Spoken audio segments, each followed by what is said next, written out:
ಶ್ರೀ ಗಣಪತಿ ಶಾರದಾ ಗುರುಭ್ಯೋ ನಮಃ. ಶ್ರೋತೃಗಳಿಗೆ ಶ್ರೀಧರ ಟೀಕಾ ಸಹಿತ ಭಗವದ್ಗೀತೆಯಲ್ಲಿ ವಿಭೂತಿ ಯೋಗವೆಂಬ ದಶಮೋಧ್ಯಾಯಕ್ಕೆ ಸ್ವಾಗತ. ಶ್ಲೋಕ 19-42. ದಶಮೋಧ್ಯಾಯಃ ವಿಭೂತಿ ಯೋಗಃ. ಅರ್ಜುನನು ಹಿಂದಿನ ಶ್ಲೋಕಗಳಲ್ಲಿ ಭಗವಂತನನ್ನು ಕುರಿತು ನಿನ್ನ ಯೋಗವನ್ನು, ವಿಭೂತಿಯನ್ನು ಮತ್ತೆ ವಿವರವಾಗಿ ಹೇಳು, ಏಕೆಂದರೆ ನಿನ್ನ ವಚನಗಳೆಂಬ ಅಮೃತವನ್ನು ಕೇಳುತ್ತಿರುವ ನನಗೆ ತೃಪ್ತಿಯುಂಟಾಗುತ್ತಿಲ್ಲ ಎಂದು ಹೇಳಿದುದನ್ನು ಕೇಳಿ ಅರ್ಜುನನ ಶ್ರದ್ಧೆಯನ್ನು ನೋಡಿ ಭಗವಂತನು ಹೇಳುತ್ತಾನೆ, ಶ್ರೀ ಭಗವಾನುವಾಚ ಹಂತತೆ ಕಥಯಿಷ್ಯಾಮಿ ದಿವ್ಯಾಹ್ಯಾತ್ಮ ವಿಭೂತಯಃ ಪ್ರಾಧಾನ್ಯತಃ ಕುರು ಶ್ರೇಷ್ಠ ನಾಸ್ತ್ಯಂತೋ ವಿಸ್ತರಸ್ಯ ಮೇ.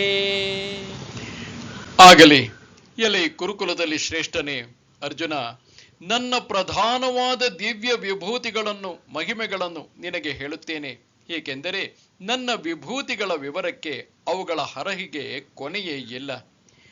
ಶ್ರೀ ಭಗವಂತನು ಹೇಳಿದನು, ಹಂತ ಎಂಬ ಶಬ್ದವು ಅನುಕಂಪೆಯಿಂದ ಕೂಡಿದ ಸಂಬೋಧನೆ. ದಿವ್ಯವಾದ ನನ್ನ ಯಾವ ಅನುಭೂತಿಗಳಿವೆಯೋ ಅವುಗಳಲ್ಲಿ ಪ್ರಧಾನವಾದುದನ್ನು ನಿನಗೆ ಹೇಳುತ್ತೇನೆ, ಏಕೆಂದರೆ ನನ್ನ ಉಪವಿಭೂತಿಗಳಿಗೆ, ಅಂದರೆ ಅಪ್ರಧಾನವಾದ ವಿಭೂತಿಗಳಿಗೆ ಕೊನೆಯೇ ಇಲ್ಲ. ಆದ್ದರಿಂದ ಪ್ರಧಾನವಾದ ಕೆಲವನ್ನು ಬಣ್ಣಿಸುತ್ತೇನೆ. ಅವುಗಳಲ್ಲಿ ಮೊದಲು ಈಶ್ವರನ, ಅಂದರೆ ಎಲ್ಲದರ ಪ್ರಭುವಾದ ಭಗವಂತನ ಸ್ವರೂಪವನ್ನು ಹೇಳುತ್ತೇನೆ. ಅಹಮಾತ್ಮ ಗುಡಾಕೇಶ ಸರ್ವಭೂತಾಶಯ ಸ್ಥಿತಃ ಅಹಮಾದಿಶ್ಚ ಮಧ್ಯಂಚ ಭೂತಾನಾಮಂತ ಏವ ಚ. ಎಲೈ ಗುಡಾಕೇಶ, ಅಂದರೆ ಅರ್ಜುನ, ನಾನು ಎಲ್ಲ ಜೀವಿಗಳ ಮನಸ್ಸಿನಲ್ಲಿ ವಾಸಿಸುತ್ತಿರುವ ಆತ್ಮ. ನಾನು ಜೀವಿಗಳ ಆದಿ, ಮಧ್ಯ ಮತ್ತು ಅಂತ್ಯ ಕೂಡ ಆಗಿದ್ದೇನೆ. ಇಲ್ಲಿ ಸರ್ವಭೂತಾಶಯ ಸ್ಥಿತಃ ಎಂದರೆ ಸರ್ವೇಷಾಂ ಭೂತಾನಾಂ ಆಶಯೇಷು, ಅಂದರೆ ಅಂತಃಕರಣೇಶು ಅವ ಸ್ಥಿತಃ, ಎಲ್ಲ ಜೀವಿಗಳ ಅಂತಃಕರಣದಲ್ಲಿ ನೆಲೆಸಿ ಇರುವವನು. ಎಲೈ ಗುಡಾಕೇಶ, ನನ್ನ ಜೀವಿಗಳ, ಎಲ್ಲ ಜೀವಿಗಳ ಮನಸ್ಸುಗಳಲ್ಲಿ, ಅಂತಃಕರಣಗಳಲ್ಲಿ ಸರ್ವಜ್ಞತ್ವ ಮೊದಲಾದ ಗುಣಗಳಿಂದ ಕೂಡಿದ ನಿಯಂತ್ರವಾಗಿ ನೆಲೆಸಿರುವ ಪರಮಾತ್ಮ ನಾನು.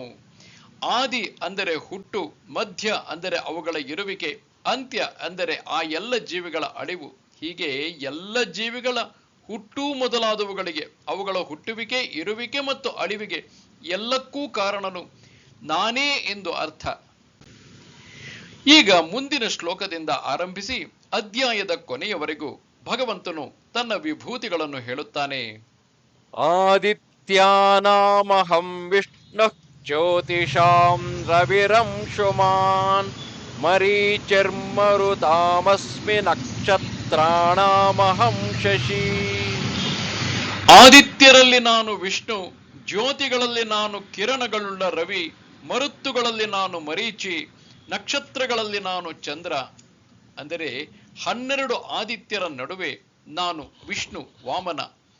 ಜ್ಯೋತಿಗಳಲ್ಲಿ ಅಂದರೆ ಬೆಳಗುವವುಗಳಲ್ಲಿ, ಕಿರಣಗಳುಳ್ಳ, ವಿಶ್ವದಲ್ಲೆಲ್ಲ ಹರಡಿಕೊಂಡಿರುವ ಕಿರಣಗಳುಳ್ಳ ರವಿ ಅಥವಾ ಸೂರ್ಯ ನಾನು. ಮರುತ್ತುಗಳಲ್ಲಿ, ಒಂದು ನಿರ್ದಿಷ್ಟವಾದ ದೇವಗಣಗಳಲ್ಲಿ ನಾನು ಮರೀಚಿ ಎಂಬ ಹೆಸರಿನವನಾಗಿದ್ದೇನೆ. ಅಥವಾ 7 ಮರುದ್ಗಣಗಳಲ್ಲಿ, ಅಂದರೆ 7 ವಾಯುಗಳಲ್ಲಿ ನಾನು ಮರೀಚಿ ಎಂದರ್ಥ. ಅವರಾದರೂ, ಅಂದರೆ ಆ ಮರುದ್ಗಣಗಳಾದರೋ ಆವಹ, ಪ್ರವಹ, ವಿವಹ, ಪರಾವಹ, ಉದ್ವಹ, ಸಂವಹ, ಪರಿವಹ ಎಂಬ ಮರುದ್ಗಣಗಳು. ನಕ್ಷತ್ರಗಳ ಮಧ್ಯೆ ನಾನು ಚಂದ್ರ. ಈಗ ಇಲ್ಲಿ ಆದಿತ್ಯಾನಮಹಂ ವಿಷ್ಣು ಮುಂತಾದ ಶ್ಲೋಕಗಳಲ್ಲಿ ಸಾಮಾನ್ಯವಾಗಿ ನಿರ್ಧಾರಣಾರ್ಥದಲ್ಲಿ, ಅಂದರೆ ಗುಂಪಿನಿಂದ ವಿಶಿಷ್ಟವಾದ ಒಂದನ್ನು ಎತ್ತಿ ತೋರುವ ಅರ್ಥದಲ್ಲಿ ಷಷ್ಠಿ ವಿಭಕ್ತಿ ಬಂದಿದೆ. ಆದರೆ ಭೂತಾನಾಮಸ್ಮಿ ಚೇತನ ಮುಂದಿನ ಶ್ಲೋಕ ಮುಂತಾದ ಕೆಲವೆಡೆಗಳಲ್ಲಿ ಸಂಬಂಧಾರ್ಥದಲ್ಲಿ, ಅಂದರೆ ಒಬ್ಬ ವ್ಯಕ್ತಿಗೆ ಅಥವಾ ವಸ್ತುವಿಗೆ ಸಂಬಂಧಿಸಿದ್ದು ಎಂಬ ಅರ್ಥದಲ್ಲಿ ಷಷ್ಠಿ ವಿಭಕ್ತಿ ಬಂದಿದೆ. ಅದನ್ನು ಅಲ್ಲಲ್ಲೇ ಆಯಾಯ ಶ್ಲೋಕವನ್ನು ವಿವರಿಸುವಾಗಲೇ ತೋರಿಸಿಕೊಡುತ್ತೇವೆ. ವಿಷ್ಣು ಮೊದಲಾದ ಅವತಾರಗಳ ವಿಷಯದಲ್ಲಿ ಕೂಡ ಅವುಗಳ ಅತಿಶಯವಾದ ಶಕ್ತಿಯನ್ನು ಹೇಳುವುದಕ್ಕಾಗಿ ಮಾತ್ರ ಅವುಗಳನ್ನು ವಿಭೂತಿ ಎಂದು ಪರಿಗಣಿಸಿ ಹೇಳಲಾಗಿದೆ. ಅಷ್ಟೇ. ವೇದಾನಾಂ ಸಾಮವೇದೋಸ್ಮಿ ದೇವಾನಾಮಸ್ಮಿ ವಾಸವಃ ಇಂದ್ರಿಯಾಣಾಂ ಮನಶ್ಚಾಸ್ಮಿ ಭೂತಾನಾಮಸ್ಮಿ ಚೇತನಾ. ವೇದಗಳಲ್ಲಿ ಸಾಮವೇದವಾಗಿದ್ದೇನೆ, ದೇವತೆಗಳಲ್ಲಿ ವಾಸವನಾಗಿದ್ದೇನೆ, ಇಂದ್ರಿಯಗಳಲ್ಲಿ ಮನಸ್ಸಾಗಿದ್ದೇನೆ ಮತ್ತು ಜೀವಿಗಳಲ್ಲಿ ಚೈತನ್ಯವಾಗಿದ್ದೇನೆ. ಇಲ್ಲಿ ವಾಸವ ಎಂದರೆ ಇಂದ್ರ, ಜೀವಿಗಳಿಗೆ ಸಂಬಂಧಿಸಿದ ಚೈತನ್ಯ ಎಂದರೆ ಜ್ಞಾನಶಕ್ತಿಯೇ ನಾನಾಗಿದ್ದೇನೆ ಎಂದು ಅರ್ಥ. ರುದ್ರಾಣಾಂ ಶಂಕರಶ್ಚಾಸ್ಮಿ ವಿತ್ತೇಶೋ ಯಕ್ಷ ರಕ್ಷಸಾಂ ವಸೂನಾಂ ಪಾವಕಶ್ಚಾಸ್ಮಿ ಮೇರುಶಿಖರಿಣಾಮಹಂ. ರುದ್ರರಲ್ಲಿ ಶಂಕರನಾಗಿದ್ದೇನೆ, ಯಕ್ಷ ರಾಕ್ಷಸರ ನಡುವೆ ಧನಪತಿಯಾಗಿದ್ದೇನೆ, ವಸುಗಳಲ್ಲಿ ಅಗ್ನಿಯಾಗಿದ್ದೇನೆ, ಪರ್ವತಗಳಲ್ಲಿ ಮೇರುವಾಗಿದ್ದೇನೆ. ಯಕ್ಷ ರಾಕ್ಷಸರ ನಡುವೆ ಎಂಬಲ್ಲಿ ರಾಕ್ಷಸರನ್ನು ಯಕ್ಷರೊಡನೆ ಸೇರಿಸಿ ಹೇಳಿದ್ದು, ಯಾಕೆಂದರೆ ಕ್ರೂರತನ ಮುಂತಾದವುಗಳಲ್ಲಿ ಇಬ್ಬರು ಸಮಾನರು. ಅಂತಹವರ ನಡುವೆ ಧನಪತಿಯಾದ ಕುಬೇರನಾಗಿದ್ದೇನೆ. ಅಗ್ನಿ ಎಂದರೆ ಬೆಂಕಿ, ಪರ್ವತಗಳಲ್ಲಿ ಅಂದರೆ ಶಿಖರವುಳ್ಳವುಗಳಲ್ಲಿ ಅಂದರೆ ಎತ್ತರವಾದ ವಸ್ತುಗಳಲ್ಲಿ ನಾನು ಮೇರುವಾಗಿದ್ದೇನೆ ಎಂದು ಅರ್ಥ. ಪುರೋಧಸಾಂಚ ಮುಖ್ಯಂ ಮಾಂ ವಿದ್ಧಿ ಪಾರ್ಥ ಬೃಹಸ್ಪತಿಂ ಸೇನಾನೀನಾಮಹಂ ಸ್ಕಂದಃ ಸರಸಾಮಸ್ಮಿ ಸಾಗರಃ. ಎಲೈ ಪಾರ್ಥ, ಪುರೋಹಿತರ ನಡುವೆ ಮುಖ್ಯವಾದ ಬೃಹಸ್ಪತಿಯು ನಾನು ಎಂಬುದಾಗಿ ತಿಳಿದುಕೋ. ಸೇನಾನಿಗಳಲ್ಲಿ ನಾನು ಸ್ಕಂದನಾಗಿದ್ದೇನೆ, ಜಲಸ್ಥಾನಗಳಲ್ಲಿ ಸಮುದ್ರವಾಗಿದ್ದೇನೆ.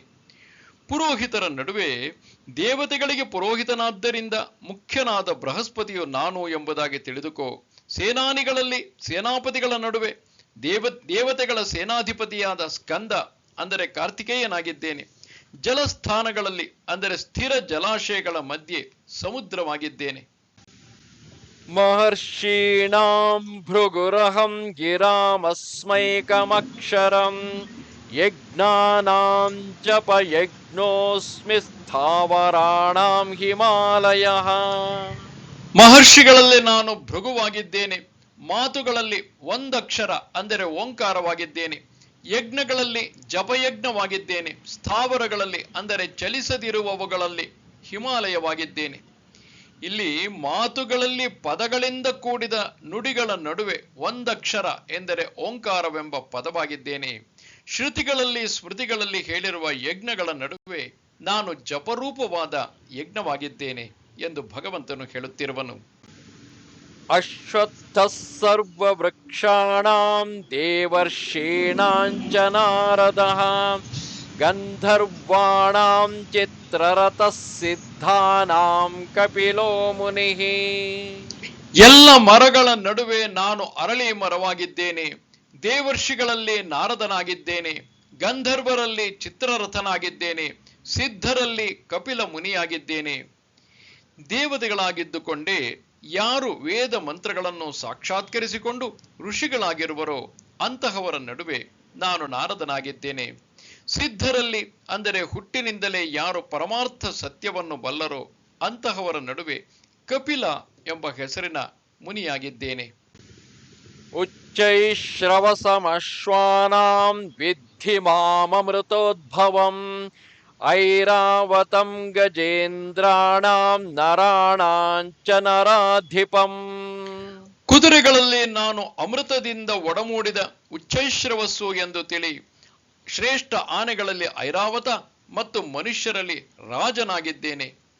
ಅಮೃತವನ್ನು ಪಡೆಯುವುದಕ್ಕಾಗಿ ಕ್ಷೀರಸಾಗರವನ್ನು ಕಡೆದಾಗ ಒಡಮೂಡಿದ ಉಚ್ಚೈಶ್ರವಸ್ಸು ಎಂಬ ಹೆಸರಿನ ಕುದುರೆಯು ನನ್ನ ವಿಭೂತಿ ಎಂದು ತಿಳಿ. ಅಮೃತದಿಂದ ಒಡಮೂಡಿದ ಎಂಬುದು ಐರಾವತಕ್ಕೂ ಅನ್ವಯಿಸುತ್ತದೆ. ಮನುಷ್ಯರಲ್ಲಿ ರಾಜ ಅಂದರೆ ಅರಸು ನಾನು ಎಂದು ತಿಳಿ. ಆಯುಧಾನಾಂ ಅಹಂ ವಜ್ರಂ ಧೇನೂನಾಮಸ್ಮಿ ಕಾಮಧುಕ್ ಪ್ರಜನಶ್ಚಾಸ್ಮಿ ಕಂದರ್ಪಃ ಸರ್ಪಾಣಾಮಸ್ಮಿ ವಾಸುಕಿಃ. ಆಯುಧಗಳಲ್ಲಿ ನಾನು ವಜ್ರಾಯುಧ, ಆಕಳುಗಳಲ್ಲಿ ಕಾಮಧೇನುವಾಗಿದ್ದೇನೆ, ಹುಟ್ಟಿಸುವಂತಹ ಕಂದರ್ಪನಾಗಿದ್ದೇನೆ, ಸರ್ಪಗಳಲ್ಲಿ ವಾಸುಕಿಯಾಗಿದ್ದೇನೆ. ಕಾಮಧುಕ್ ಎಂದರೆ ಕಾಮಾನ್ ದೋಗ್ಧಿ ಇತಿ ಕಾಮಧುಕ್, ಬಯಸಿದ್ದನ್ನು ಕರೆಯುತ್ತದೆ, ಕೊಡುತ್ತದೆ. ಆದ್ದರಿಂದ ಕಾಮಧುಕ್ ಎನಿಸಿದೆ. ಆಯುಧಗಳಲ್ಲಿ ವಜ್ರಾಯುಧವಾಗಿದ್ದೇನೆ. ಬಯಸಿದ್ದನ್ನು ಕೊಡುವುದರಿಂದ ಕಾಮಧೇನು ಎನಿಸಿದ್ದೇನೆ. ಹುಟ್ಟಿಸುವಂತಹ ಅಂದರೆ ಸಂತಾನೋತ್ಪತ್ತಿಗೆ ಕಾರಣನಾದಂತಹ ಕಂದರ್ಪ ಅಂದರೆ ಕಾಮ ಆಗಿದ್ದೇನೆ. ಬರೀ ಸಂಭೋಗಕ್ಕಾಗಿ ಇರುವ ಕಾಮ ನನ್ನ ವಿಭೂತಿಯಲ್ಲ, ಏಕೆಂದರೆ ಅದು ಶಾಸ್ತ್ರಕ್ಕೆ ವಿರುದ್ಧವಾದುದು. ಸರ್ಪಗಳಲ್ಲಿ ವಿಷವುಳ್ಳ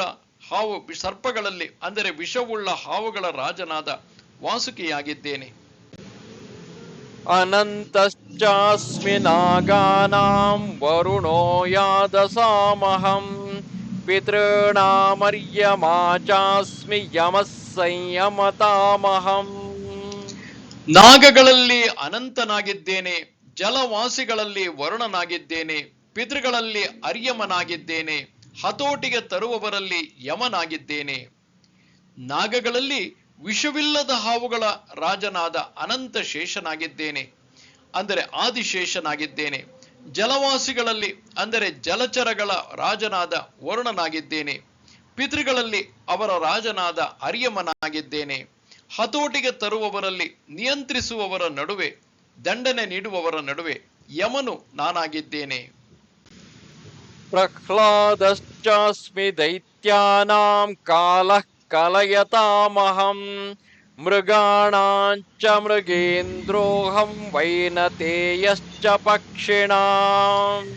ದೈತ್ಯರಲ್ಲಿ ನಾನು ಪ್ರಹ್ಲಾದನಾಗಿದ್ದೇನೆ, ಎಣಿಸುವವರಲ್ಲಿ ಕಾಲನಾಗಿದ್ದೇನೆ, ಪ್ರಾಣಿಗಳಲ್ಲಿ ಮೃಗೇಂದ್ರನಾಗಿದ್ದೇನೆ ಮತ್ತು ಪಕ್ಷಿಗಳಲ್ಲಿ ಗರುಡನಾಗಿದ್ದೇನೆ. ದೈತ್ಯರಲ್ಲಿ ಅವರ ರಾಜನಾದ ಪ್ರಹ್ಲಾದನಾಗಿದ್ದೇನೆ. ಎಣಿಸುವವರಲ್ಲಿ ಅಂದರೆ ಲೆಕ್ಕ ಮಾಡುವವರಲ್ಲಿ ಮತ್ತು ಮಟ್ಟ ಹಾಕುವವರಲ್ಲಿ ನಾನು ಕಾಲನಾಗಿದ್ದೇನೆ. ಮೃಗೇಂದ್ರ ಸಿಂಹ, ಪಕ್ಷಿಗಳಲ್ಲಿ ವಿನತೆಯ ಮಗನಾದ ಗರುಡನಾಗಿದ್ದೇನೆ. ಪವನಃ ಪವತಾಮಸ್ಮಿ ರಾಮಃ ಶಸ್ತ್ರಭೃತಾಮಹಂ ಝಷಾಣಾಂ ಮಕರಶ್ಚಾಸ್ಮಿ ಸ್ರೋತಸಾಮಸ್ಮಿ ಜಾಹ್ನವೀ. ಚಲಿಸುವವರಲ್ಲಿ ಗಾಳಿಯಾಗಿದ್ದೇನೆ, ಶಸ್ತ್ರಧಾರಿಗಳಲ್ಲಿ ರಾಮನಾಗಿದ್ದೇನೆ, ಮೀನುಗಳಲ್ಲಿ ಮಕರವಾಗಿದ್ದೇನೆ, ನದಿಗಳಲ್ಲಿ ಗಂಗೆಯಾಗಿದ್ದೇನೆ.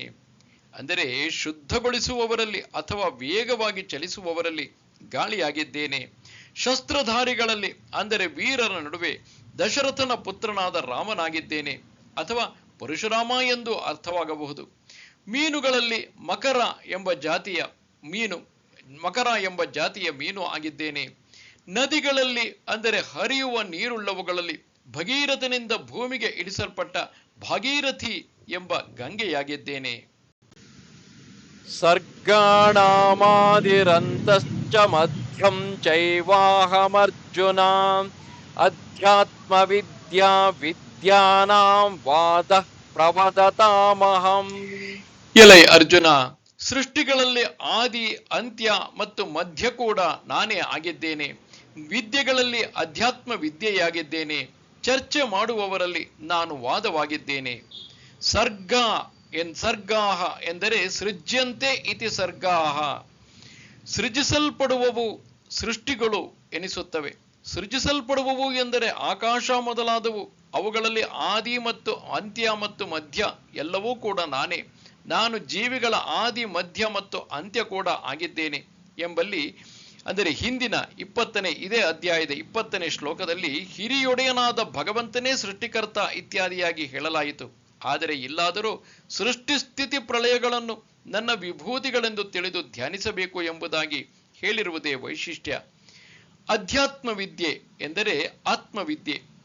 ಮತ್ತು ಚರ್ಚೆ ಮಾಡುವವರಲ್ಲಿ ಅಂದರೆ ವಿಚಾರ ವಿಮರ್ಶೆ ಮಾಡುವವರಿಗೆ ಸಂಬಂಧಿಸಿದಂತೆ ವಾದ, ಜಲ್ಪ, ವಿತಂಡ ಎಂಬ ಹೆಸರಿನ 3 ಬಗೆಯ ಮಾತಿನ ಧಾಟಿಗಳು ಪ್ರಸಿದ್ಧವಾದವು. ಅವುಗಳ ನಡುವೆ ನಾನು ವಾದವಾಗಿದ್ದೇನೆ. ವಾದಿ ಪ್ರತಿವಾದಿಗಳಿಬ್ಬರು ಪ್ರತ್ಯಕ್ಷ ಪ್ರಮಾಣದಿಂದ ಹಾಗೂ ತರ್ಕದ ಮೂಲಕ ತಮ್ಮ ಅಭಿಪ್ರಾಯಗಳನ್ನು ದೃಢಪಡಿಸುವುದು ಮತ್ತು ಎದುರಾಳಿಯ ಮಾತನ್ನು ಛಲ, ಜಾತಿ, ನಿಗ್ರಹ ಸ್ಥಾನಗಳಿಂದ ಖಂಡಿಸುವುದು. ಇಂತಹ ಚರ್ಚೆಗೆ ಜಲ್ಪ ಎಂದು ಹೆಸರು. ಒಬ್ಬ ತನ್ನ ಧೋರಣೆಯನ್ನು ಸಾಬೀತುಪಡಿಸುತ್ತಾನೆ, ಇನ್ನೊಬ್ಬ ತನ್ನ ನಿಲುವನ್ನು ಸಾಧಿಸಿ ತೋರುವುದನ್ನು ಬಿಟ್ಟು ಎದುರಾಳಿಯ ವಾಕ್ಸರಣಿಯನ್ನು ಛಲ, ಜಾತಿ, ನಿಗ್ರಹ ಸ್ಥಾನಗಳಿಂದ ತುಂಡರಿಸಿ ಅವನ ಅಭಿಮತವನ್ನು ತಳ್ಳಿ ಹಾಕುತ್ತಾನೆ. ಇದಕ್ಕೆ ವಿತಂಡ ಎಂದು ಹೆಸರು. ಈ ಜಲ್ಪ ವಿತಂಡಗಳನ್ನು ಜಯಿಸಲು ತವಕಿಸುವ ಪ್ರತಿಸ್ಪರ್ಧಿಗಳಿಬ್ಬರ ಶಕ್ತಿ ಪರೀಕ್ಷೆಗಾದೀತು ಅಷ್ಟೇ.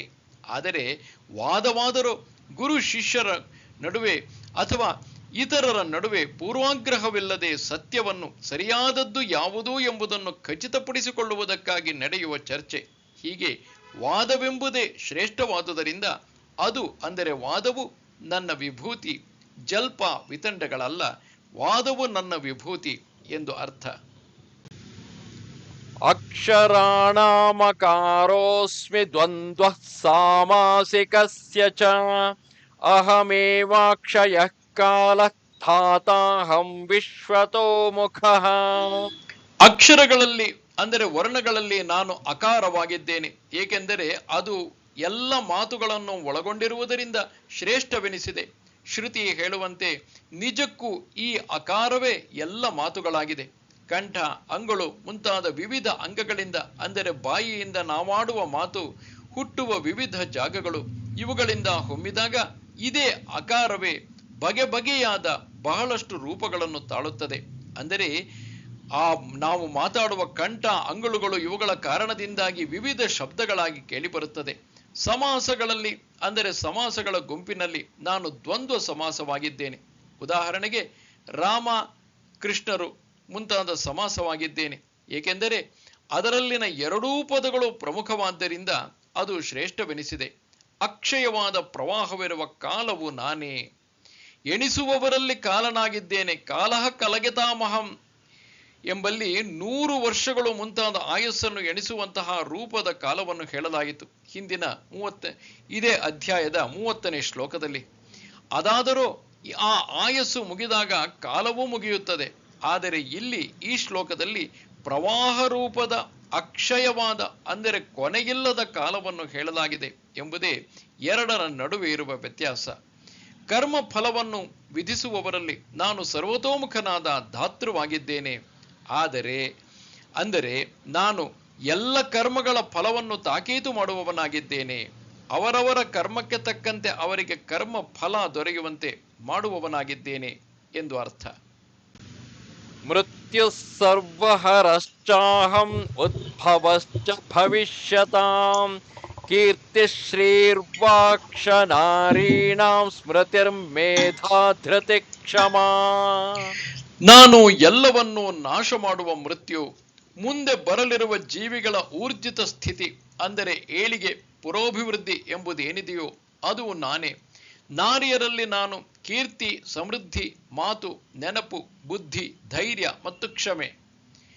ಹೀಗೆ ಸಂಹಾರ ಮಾಡುವವರಲ್ಲಿ ನಾನು ಎಲ್ಲವನ್ನೂ ನಾಶ ಮಾಡುವ ಮೃತ್ಯು, ಮುಂದೆ ಬರಲಿರುವ ಅಂದರೆ ಮುಂದೆ ಏಳಿಗೆ ಹೊಂದಲಿರುವ ಜೀವಿಗಳ ಊರ್ಜಿತ ಸ್ಥಿತಿ, ಅಭ್ಯುದಯ ನಾನು. ನಾರಿಯರಲ್ಲಿ ಅಂದರೆ ಸ್ತ್ರೀಯರಲ್ಲಿ ಕೀರ್ತಿ ಮೊದಲಾದ 7 ದೇವತಾಸ್ತ್ರೀಯರು ನಾನು. ಜೀವಿಗಳ ನಡುವೆ ಯಾರಲ್ಲಿ ಅವರ ಒಂದು ಪ್ರತಿಬಿಂಬ ಸುಳಿವು ಮಾತ್ರ ಕಂಡುಬಂದರೂ ಜೀವಿಗಳು ಪ್ರಶಂಸನೀಯರಾಗುವರೋ ಅಂತಹ ಕೀರ್ತಿ ಮೊದಲಾದ ನಾರಿಯರು ನನ್ನ ವಿಭೂತಿಗಳು. ಬೃಹತ್ಸಾಮ ತಥಾ ಸಾಮ್ನಾಂ ಗಾಯತ್ರಿ ಛಂದಸಾಮಹಂ ಮಾಸಾನಾಂ ಮಾರ್ಗಶೀರ್ಷೋಹಂ ಋತೂನಾಂ ಕುಸುಮಾಕರಃ. ಹಾಗೆಯೇ ಸಾಮಗಳಲ್ಲಿ ನಾನು ಬೃಹತ್ ಸಾಮ, ಛಂದಸ್ಸುಗಳಲ್ಲಿ ನಾನು ಗಾಯತ್ರಿ, ಮಾಸಗಳಲ್ಲಿ ನಾನು ಮಾರ್ಗಶಿರ ಮಾಸ, ಋತುಗಳಲ್ಲಿ ಕುಸುಮಾಕರ ಅಂದರೆ ಹೂವುಗಳನ್ನು ಉಂಟು ಮಾಡುವ ವಸಂತ ಋತುವಾಗಿದ್ದೇನೆ. ಹೇ ಇಂದ್ರ, ನಾವು ನಿನ್ನನ್ನೇ ನುಡಿಸುತ್ತೇನೆ ಎಂಬ ಈ ಋಕ್ಕಿನಲ್ಲಿ ಹಾಡುವಂತಹ ಬೃಹತ್ಸಾಮ ನಾನು. ಅದರಲ್ಲಿ ಇಂದ್ರನನ್ನು ಎಲ್ಲದರ ಒಡೆಯನೆಂದು ಸ್ತುತಿಸಿರುವುದರಿಂದ ಅದು ಶ್ರೇಷ್ಠವೆನಿಸಿದೆ. ಛಂದಸ್ಸಿನಲ್ಲಿ ರಚಿತವಾದ ಮಂತ್ರಗಳಲ್ಲಿ ನಾನು ಗಾಯತ್ರಿ ಮಂತ್ರ, ಏಕೆಂದರೆ ದ್ವಿಜತ್ವವನ್ನು ಉಂಟು ಮಾಡುವುದರಿಂದ ಅಂದರೆ ಮನುಷ್ಯನನ್ನು ನಿಜವಾದ ಬ್ರಾಹ್ಮಣನನ್ನಾಗಿ 2 ಜನ್ಮಗಳನ್ನು ಹೊಂದಿದವನನ್ನಾಗಿ ಮಾಡುವುದರಿಂದ ಮತ್ತು ಸೋಮಲತೆಯನ್ನು ತರುವಾಗ ಪಠಿಸಲ್ಪಡುವುದರಿಂದ ಅದು ಶ್ರೇಷ್ಠವೆನಿಸಿದೆ. ಇನ್ನು ಕುಸುಮಾಕರ ಎಂದರೆ ತಳಿರ್ಗಾಲ ಅಂದರೆ ವಸಂತ ಕಾಲ.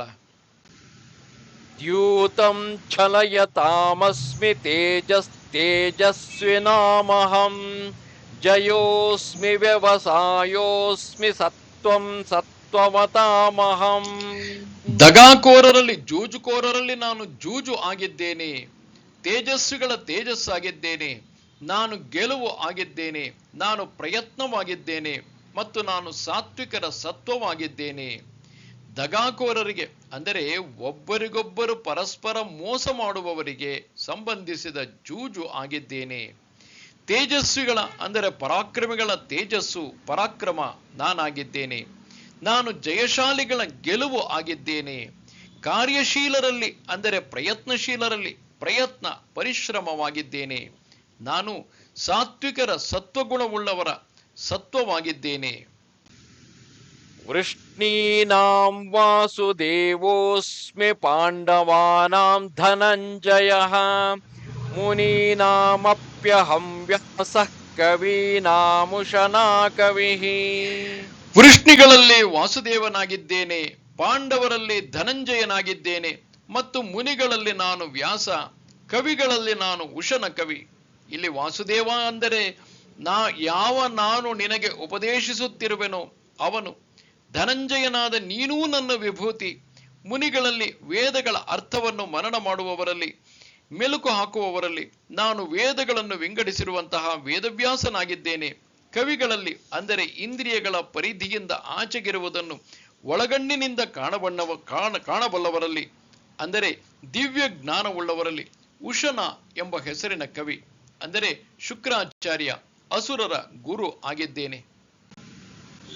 ದಂಡೋ ದಮಯತಾಮಸ್ಮಿ ನೀತಿರಸ್ಮಿ ಜಿಗೀಷತಾಂ ಮೌನಂಚೈವಾಸ್ಮಿ ಗುಹ್ಯಾನಾಂ ಜ್ಞಾನಂ ಜ್ಞಾನವತಾಮಹಂ.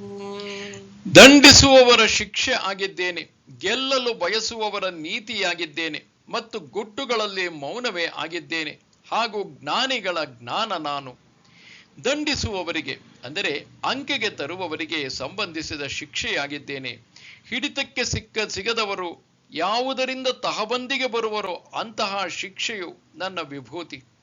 ಗೆಲ್ಲಲು ಬಯಸುವವರಿಗೆ ಸಂಬಂಧಪಟ್ಟ ಸಾಮ, ಒಪ್ಪಂದ ಇತ್ಯಾದಿ ಉಪಾಯಗಳಾದ ನೀತಿ ಆಗಿದ್ದೇನೆ. ಗುಟ್ಟುಗಳಲ್ಲಿ ಅಂದರೆ ಗುಟ್ಟಾಗಿರಬೇಕಾದವುಗಳಲ್ಲಿ ಮುಚ್ಚಿಡಲು ನೆರವಾಗುವಂತಹ ಮೌನ ಅಂದರೆ ಆ ಕುರಿತಾಗಿ ಉಸಿರೆತ್ತದಿರುವುದು ನಾನಾಗಿದ್ದೇನೆ. ನಿಜ, ತುಟಿ ಬಿಚ್ಚದಿರುವವನ ಉದ್ದೇಶವು ಇತರರಿಗೆ ತಿಳಿಯುವುದಿಲ್ಲವಷ್ಟೇ. ಜ್ಞಾನಿಗಳ ತತ್ವಜ್ಞಾನಿಗಳ ಯಾವ ಜ್ಞಾನ ಇದೆಯೋ ಅದು ನಾನು. ಯಚ್ಚಾಪಿ ಸರ್ವಭೂತಾನಾಂ ಬೀಜಂ ತದಹಮರ್ಜುನ ನ ತದಸ್ತಿ ವಿನಾ ಯತ್ ಸ್ಯಾತ್ ಮಯಾ ಭೂತಂ ಚರಾಚರಂ. ಮತ್ತು ಎಲೈ ಅರ್ಜುನ, ಯಾವುದು ಎಲ್ಲ ಜೀವಿಗಳ ಬೀಜವೋ ಯಾವುದು ಎಲ್ಲ ಜೀವಿಗಳ ಬೀಜವೋ ಅದೂ ಕೂಡ ನಾನೇ. ನಾನಿಲ್ಲದೆ ಇರಬಲ್ಲ ಯಾವ ಚರ ಅಚರ ವಸ್ತುವೂ ಇಲ್ಲ. ಮತ್ತು ಯಾವುದು ಎಲ್ಲ ಜೀವಿಗಳ ಬೀಜವೋ ಅವುಗಳ ಸಂತತಿ ಬೆಳೆಯಲು ಕಾರಣವಾಗಿದೆಯೋ ಅದು ನಾನು. ಅದಕ್ಕೆ ಕಾರಣ ನಾನಿಲ್ಲದೆ ಇರಬಲ್ಲ ಚರ ಅಥವಾ ಅಚರ ವಸ್ತುವು ಇಲ್ಲವೇ ಇಲ್ಲ. ಹೀಗೆ ಹೇಳುತ್ತಾ ಭಗವಂತನು ಅಧ್ಯಾಯದ ವಿಷಯವನ್ನು ಮುಂದಿನ ಶ್ಲೋಕಗಳಲ್ಲಿ ಕೊನೆಗೊಳಿಸುತ್ತಿರುವನು. ನಾಂತೋಸ್ತಿ ಮಮ ದಿವ್ಯಾನಾಂ ವಿಭೂತೀನಾಂ ಪರಂತಪ ಏಷ ತೂದ್ದೇಶತಃ ಪ್ರೋಕ್ತಃ ವಿಭೂತೇರ್ವಿಸ್ತರೋ ಮಯಾ. ಎಲೈ ಶತ್ರುಗಳಿಗೆ ತಾಪ ಉಂಟು ಮಾಡುವವನೇ ಅರ್ಜುನ, ನನ್ನ ದಿವ್ಯವಾದ ವಿಭೂತಿಗಳಿಗೆ ಕೊನೆಗಿಲ್ಲ. ಆದರೆ ಈವರೆಗೆ ಹೇಳಿದ ವಿಭೂತಿಯ ವಿವರವನ್ನು ನಾನು ಸಂಕ್ಷೇಪವಾಗಿ ಹೇಳಿದ್ದೇನೆ ಅಷ್ಟೇ. ವಿಭೂತಿಗಳು ಅನಂತವಾಗಿರುವುದರಿಂದ ಅವುಗಳನ್ನು ಸಮಗ್ರವಾಗಿ ಹೇಳಲು ಸಾಧ್ಯವಿಲ್ಲ. ಆದರೆ ಈವರೆಗೆ ಹೇಳಿದ ವಿಭೂತಿಯ ವಿವರವನ್ನು ನಾನು ಸಂಕ್ಷೇಪವಾಗಿ ಹೇಳಿದ್ದೇನೆ ಅಷ್ಟೇ. ಮತ್ತು ಕೇಳಲು ಕಾತರನಾಗಿರುವ ಅರ್ಜುನನಿಗೆ ಹೇಗೋ ಮಾಡಿ ಒಟ್ಟಾರೆಯಾಗಿ ಹೇಳುತ್ತಾನೆ. ಯದ್ಯದ್ ವಿಭೂತಿ ಮತ್ಸ್ತತ್ವಂ ಶ್ರೀಮದೂರ್ಜಿತಮೇವ ವಾ ತತ್ತದೇವಾವಗಚ್ಛತ್ವಂ ಮಮ ತೇಜೋಮ್ಯ ಸಂಭವಂ. ಯಾವ ಯಾವ ವಸ್ತುವು ಮಹಿಮಾನ್ವಿತವಾಗಿದೆಯೋ, ಸಮೃದ್ಧಿಯಿಂದ ಕೂಡಿದೆಯೋ ಅಥವಾ ಶ್ರೇಷ್ಠವಾಗಿದೆಯೋ ಅದೆಲ್ಲವೂ ನನ್ನ ತೇಜಸ್ಸಿನ ಒಂದಂಶದಿಂದ ಉಂಟಾದದ್ದು ಎಂದು ತಿಳಿದುಕೋ.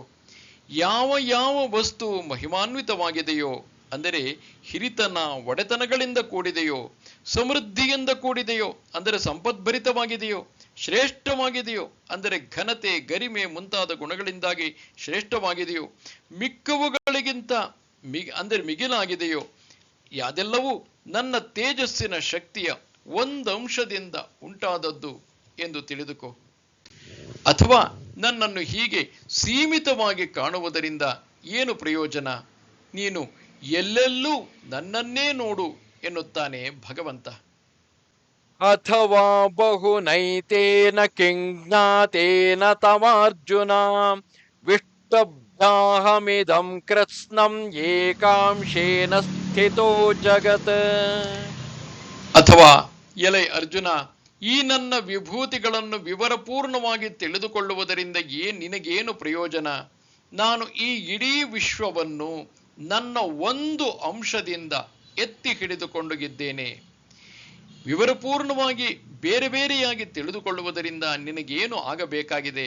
ಏಕೆಂದರೆ ಈ ಇಡೀ ವಿಶ್ವವನ್ನು ಒಂದು ಅಂಶದಿಂದ ಅಂದರೆ ಕೇವಲ ಒಂದು ಭಾಗದಿಂದ ಎತ್ತಿ ಹಿಡಿದುಕೊಂಡು ಅಂದರೆ ಹೊತ್ತುಕೊಂಡು ಅಥವಾ ವ್ಯಾಪಿಸಿಕೊಂಡು ನಾನೇ ಇದ್ದೇನೆ. ನನ್ನನ್ನು ಬಿಟ್ಟು ಯಾವುದೂ ಇಲ್ಲ. ಏಕೆಂದರೆ ಶ್ರುತಿ ಹೇಳುತ್ತದೆ, ಎಲ್ಲ ಜೀವಿಗಳು ಇವನ ಕಾಲು ಭಾಗ ಮಾತ್ರ. ಇಂದ್ರಿಯ ದ್ವಾರಾತಶ್ಚಿತ್ತೆ ಬಹಿರ್ಧಾವತಿ ಸತ್ಯಪಿ ಈಶ ದೃಷ್ಟಿ ವಿಧಾನಾಯ ವಿಭೂತಿರ್ದಶಮೇ ಬ್ರವೀತ್. ಇಂದ್ರಿಯಗಳೆಂಬ ದ್ವಾರಗಳ ಮೂಲಕ ಮನಸ್ಸು ಹೊರಗೆ ಓಡುತ್ತಿದ್ದರೂ ಕೂಡ ಎಲ್ಲದರಲ್ಲೂ ಭಗವಂತನನ್ನೇ ಕಾಣುವಂತೆ ಮಾಡಲು ತನ್ನ ವಿಭೂತಿಗಳನ್ನು 10ನೆಯ ಅಧ್ಯಾಯದಲ್ಲಿ ಭಗವಂತನು ಹೇಳಿದನು. ಓಂ ತತ್ಸದಿತಿ ಶ್ರೀಮದ್ಭಗವದ್ಗೀತಾಸು ಉಪನಿಷತ್ಸು ಬ್ರಹ್ಮವಿದ್ಯಾಯಾಂ ಯೋಗಶಾಸ್ತ್ರೇ ಶ್ರೀಕೃಷ್ಣಾರ್ಜುನ ಸಂವಾದೆ ವಿಭೂತಿಯೋಗೋ ನಾಮ 10ಮೋऽಧ್ಯಾಯಃ. इति श्रीमद्भगवद्गीतायाः श्रीधरस्वामी विरचितायां सुबोधिन्यां टीकायां विभूतियोगो नाम 10ಮೋऽಧ್ಯಾಯಃ. ಹೀಗೆ ಶ್ರೀಧರ ಸ್ವಾಮಿಗಳಿಂದ ಬರೆಯಲ್ಪಟ್ಟ ಸುಬೋಧಿನಿ ಎಂಬ ಟೀಕೆಯಲ್ಲಿ ವಿಭೂತಿ ಯೋಗ ಎಂಬ 10ನೆಯ ಅಧ್ಯಾಯ ಮುಗಿಯಿತು. ನಮಸ್ತೆ ಶಾರದೆ ದೇವಿ ಕಾಶ್ಮೀರ ಪುರವಾಸಿನಿ ತ್ವಾಮಹಂ ಪ್ರಾರ್ಥಯೇ ನಿತ್ಯಂ ವಿದ್ಯಾದಾನಂಚ ದೇಹಿ ಮೇ. ನಮಸ್ಕಾರ.